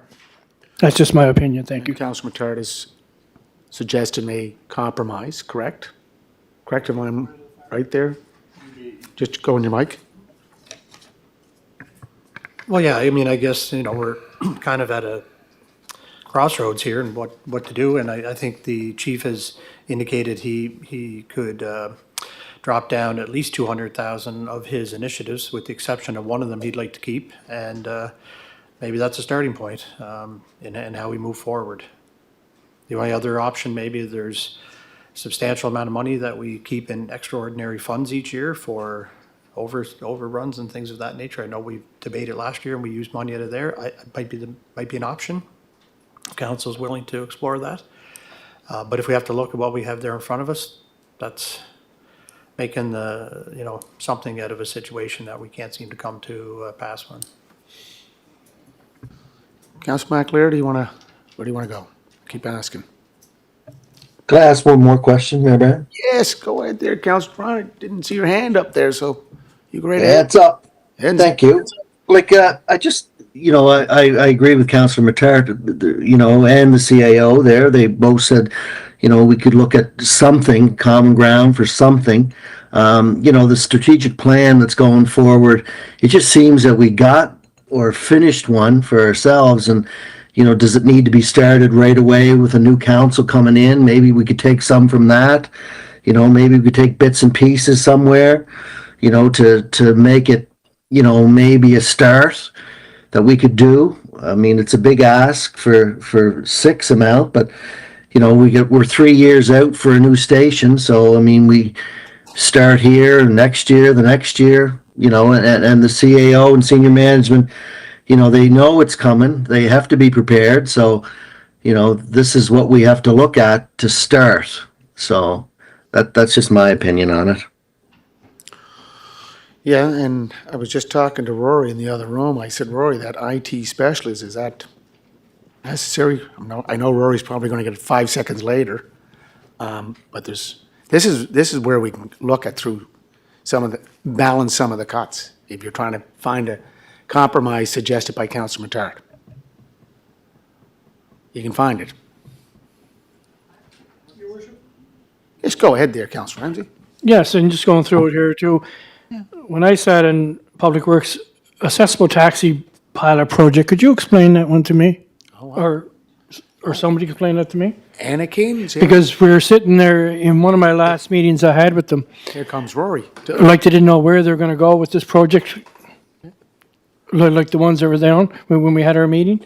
Well, one day, this was last year when I was on Public Works, like the whole group was off and on. I think you sat in that meeting, Your Worship. Speaking through you, Mayor Brown, to answer the question. This new initiative was actually not presented at our most recent Environment Sustainability Committee meeting because that was on March the 2nd. And then on March the 5th, I was invited to attend a meeting with the province of PEI. They've been discussing the accessible taxi proposal with Pat and the Elephant for a number of years, and they've sort of finally come to a consensus by which a vehicle would be funded, and they're asking for support in operational funding from the 3 capital area municipalities. Basically, the province will support Pat and the Elephant to purchase an accessible taxi for use through the capital area, and the province will also fund 40% of a 2-year pilot project.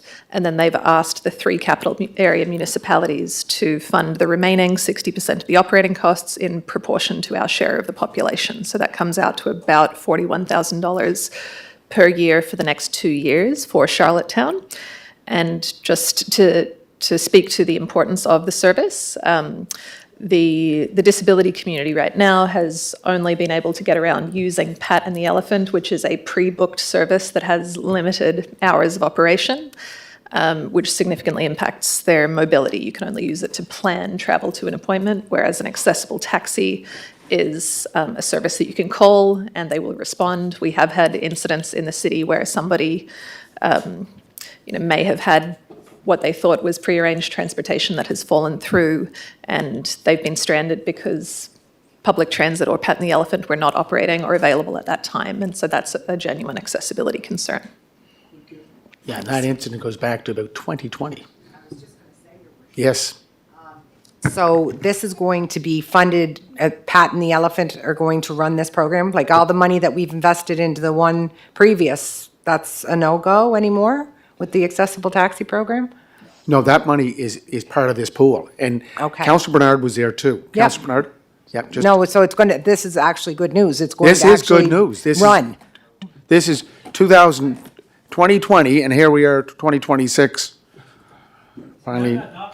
No, I'm just saying, good news takes time. Go ahead there, Councillor Bernard. Just to explain it, the accessible taxi, this came through, like whenever Pat and the Elephant, their vans are, they usually stop around 5 or 6 in the evenings. Yeah. So the accessible taxi will be available for people with disabilities to be able to get to or from where they need to go. Okay? So for example, I think there was a gentleman last year, the year before, was every side of a hockey game, his car wouldn't start, and he had no way home, so. No, this is excellent. Yeah. And it covers Stratford, Cornwall, Charlottetown, the capital region. So there's Again, actually shared 4 services, strong communities. Anna? Thank you, Mayor Brown. If I can just add to that, this is a new initiative on top of the existing $66,000 that is part of our transit budget that has long been the city's contribution to Pat and the Elephant's core operations, which is an amount that has not increased for CPI for a number of years. It's just been a flat $66,000. So this is $41,000 for this year. The ask will also happen in next year's budget, and then the pilot has sort of a number of criteria by which it will be assessed, and we'll report back to council to determine if it would become part of a longer-term operating cost. And there's no pre-booking. You call, they pick you up. So it's something that, as Councillor McCabe said, been going on some time. Councillor McCabe? Thank you, Your Worship. I'm just wondering, our strategic plan, Yes? last time we vetted that, I think that came through like Environment Department or something, we had tied it to extra work. Is that a plan that could ever be tied to a capital expenditure in any capacity? The money that we would use for that instead of operational? Could be tied to Canada Communities Building Fund, the gas tax, like we did for the official And what's our plan. budget right now? I'm trying to find it for our strategic plan. 138,000. There's another 138. Councillor Duran, that's right, correct? 138, is that? Yes, it is. Thank you. Yeah. It's 500, yeah.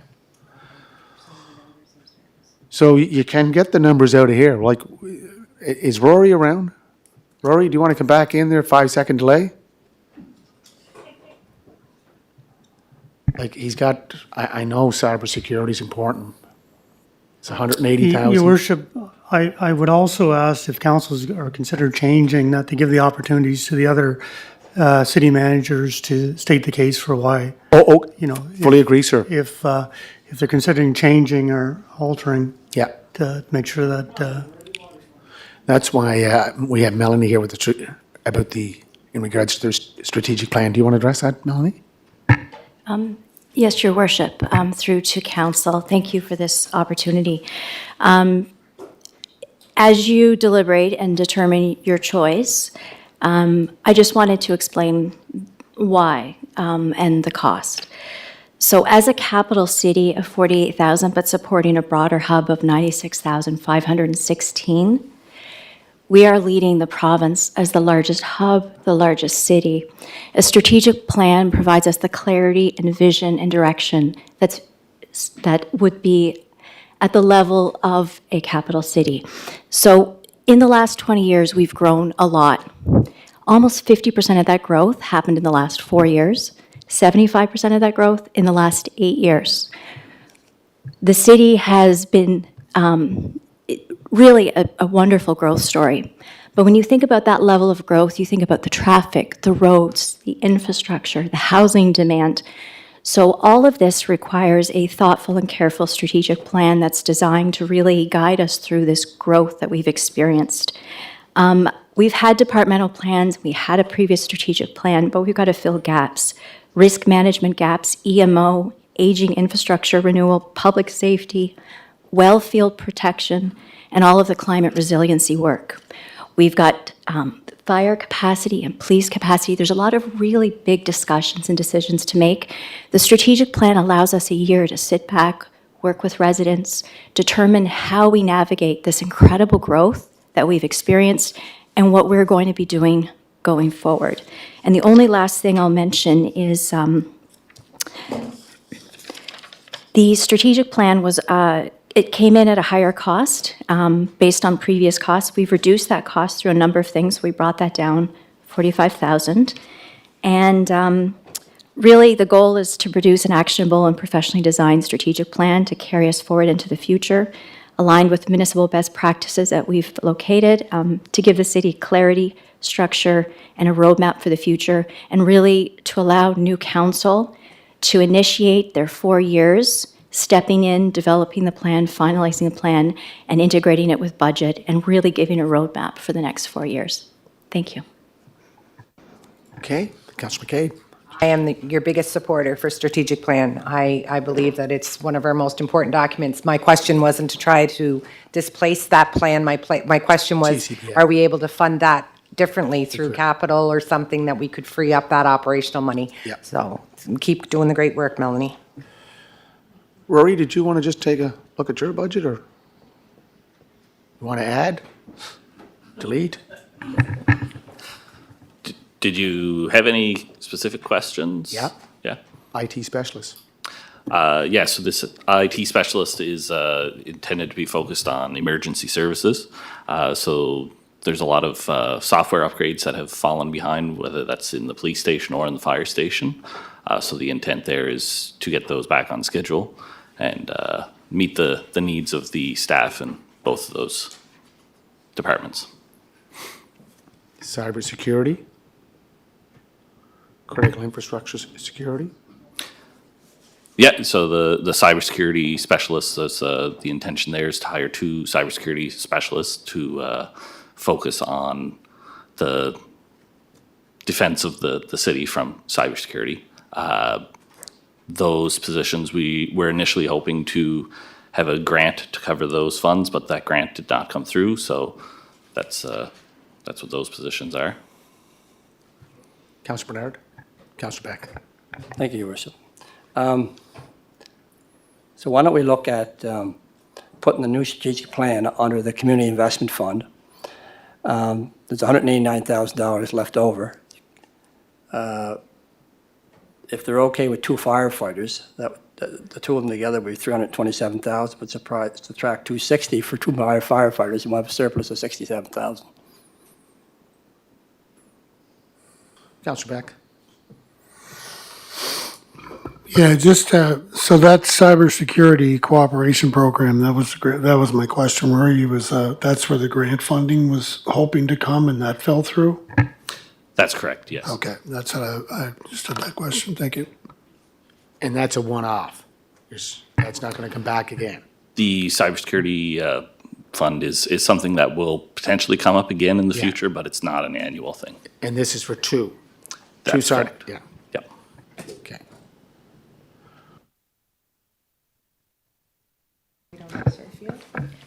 McAleer? Yeah, thank you, Councilor Brown. Yeah, just sticking with fire here again, or the point about, and firefighters, welcome. For 26, 27, I still stand behind what's being recommended here.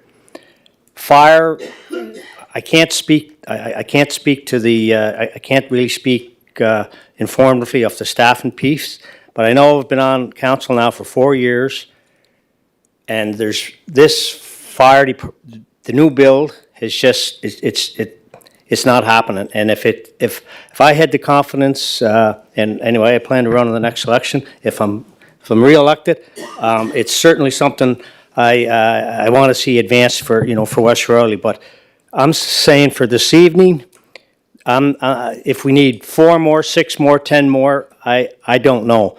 But I would like to recommend that we propose in these new initiatives what's been recommended. And for 26, 27, there's, 7-9 million? I know it's in capital for the fire piece, not being ignored. We need a new building. We need a new facility. In 27, 28, let's figure out the staffing thing and get to the bottom of that. If it's whatever the recommendation and whatever council decides to go. So until we get a fire station under construction, I have no interest in talking about how it's going to be staffed until I actually see a station get started. Okay. Okay, why don't we just find out who, yeah, do you want to make a comment? Because we can just say, look, who's in favor of what's in front of us? Do a vote, and if it's defeated, then we have to go back and look it through it again. Go ahead there. Thank you, Deputy. Your Worship. Go ahead. So staff have recommended, the senior leadership team has gone through these new initiatives, and they have recommended to us, it's been vetted through the Finance Committee, which I sit on, and we did bring this forward to council with our recommendation. And I still support that, because I can't help but think that when the senior leadership team went through this, they were well aware that we have oodles and oodles of external requests.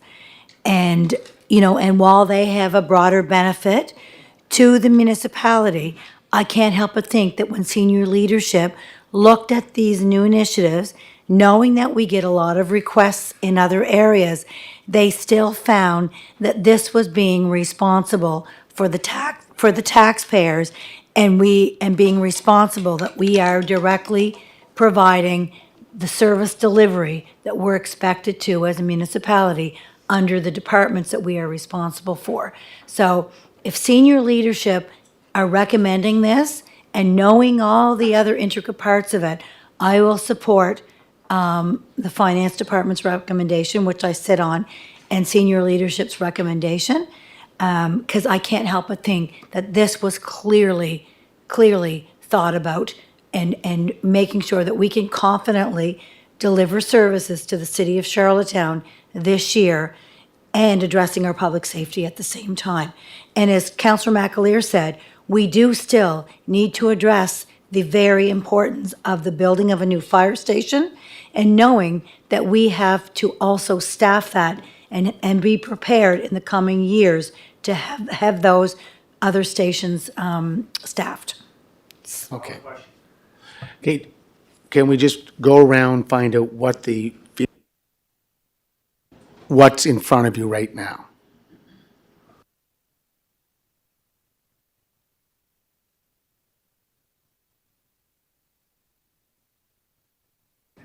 The resolution, I'm prepared to support senior leadership's recommendations that has been vetted through the Finance Committee, which I sit on as well.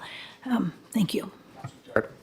I'm ultimately, prepared to support that, although I would have liked to have gotten a little creative with a couple of the firefighter positions, even if it'd been two. So I'm going to keep putting that out there. If it's got to be all six, then I don't think that's in the cards. It doesn't seem like there's a willingness to want to go down that pathway right now. But overall, the budget, I'm happy with the recommendations by, all the other recommendations there. So it's unfortunate, but. Councillor Beck. Yeah, I'm good with it as is. Councillor Twill. I think when I look at the overall operational budget, I like 90% of the initiatives that are there. I'm going to reiterate what I said before. There was no recommendation from the Protective Services Committee for 6 firefighters. That was null and void. Secondly, and equally important, since I attended that convention in July,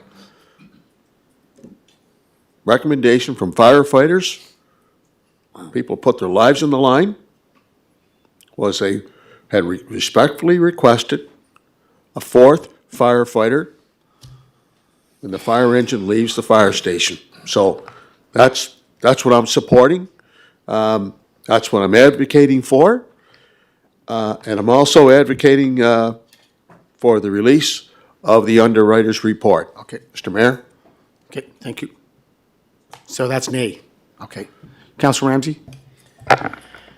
Yeah, I'm going to go with senior management for this. Thank you. Councillor Duran? Thank you, Mayor Brown. I would like to see something like Justin has said, compromise and something. I certainly understand senior management's, direction of this, but, we could probably do something here. I just want a clarification if you don't mind. We said that we've hired, 4 firemen in the last 2 years, or they were former firemen or active firemen. Now they've progressed into the management position.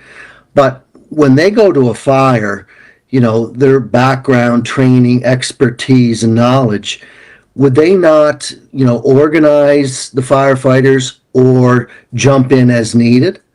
I just want to see that clarification, because I hate to say, the fire department has supervisors, but they're not firemen. They are firemen, and in any emergency, I'm sure they would jump in head first to do anything to help. So could someone clarify that, please? Fire chief's right at the mic. Thank you, through your worship, Councillor Drawn. Yes, the platoon chief is just that. He's the chief of the platoon that's working today. If there's a platoon in Station 1, Station 2, and Station 3, he's responsible for all 3. He responds to all of those notices of alarms or working fire conditions. He has the command vehicle, and he establishes incident command. He then directs the firefighters that arrive with the truck on all the operations, internal, external, and the follow-on firefighters.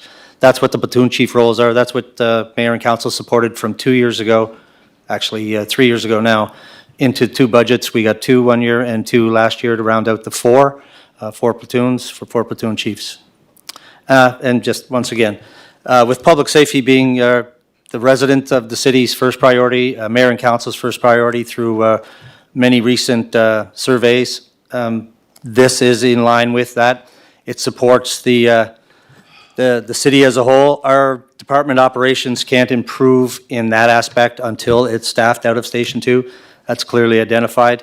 That's where we're going. And once again, the fact that it didn't make the full presentation through council after the initial one in December, that lays with us, but the recommendation and the requirement has never changed.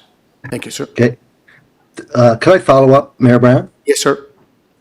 Yes, like I asked a question. If that platoon chief arrives on scene, his job, I come from a somewhat policing background. If someone's in charge there, they tell you what to do. But if they don't have the manpower there, or they need help, he's there first. Would he not jump in and assist as needed?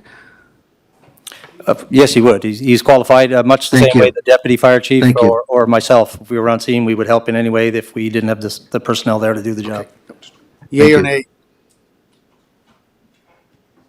I just want to, like I say, Justin, I believe we got to do something, but Move forward. exactly.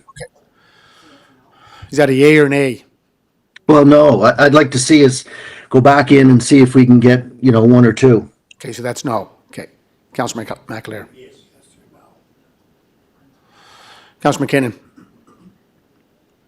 Support what Councilor McAleer has stated. I'd like to see commitment that we are getting a station, where we're getting a station, and then we'll staff that station in station number 2. So I'm in favor of senior management's Councilor what McKay. we have. Sorry. That's Go okay. ahead. I appreciate all the work that's gone into these recommendations, but I will not be supporting this based on the fact that we're not just talking about the new build station. We're talking about Station 2.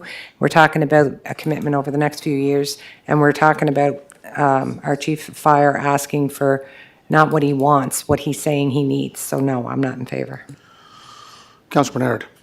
Yeah, I agree with the recommendations, but I do think that now that we know, I think we put a proper plan together to address the firefighter situation. But I am in agreement with this. Okay. Today. 7-3 to go with the plan that's in front of us. Good. Good. Okay. What else is on the agenda there, CAO? Good.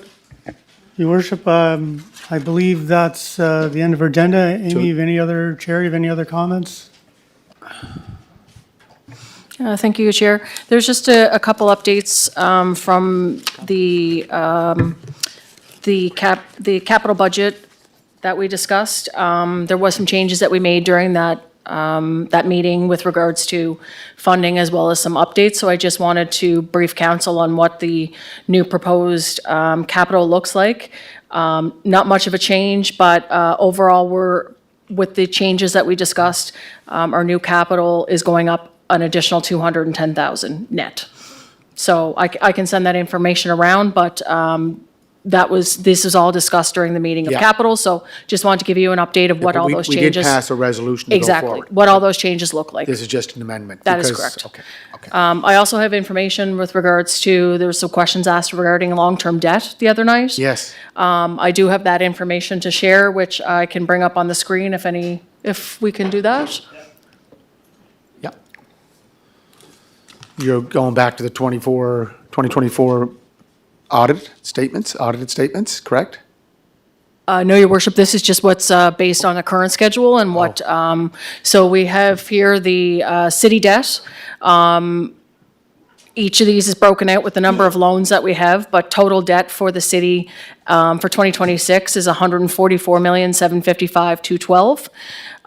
The principal payment will be 5,871,000, and the interest will be 5,150,000, which is reflected in the proposed OpEx. And with regards to water and sewer, total debt is just over 39 million, with a principal payment for this next coming fiscal of 2.5 and an interest of 1.6. So just to also give you a quick update with regards to the borrowing limit, which was also brought up. Our current ceiling for borrowing is 489 million.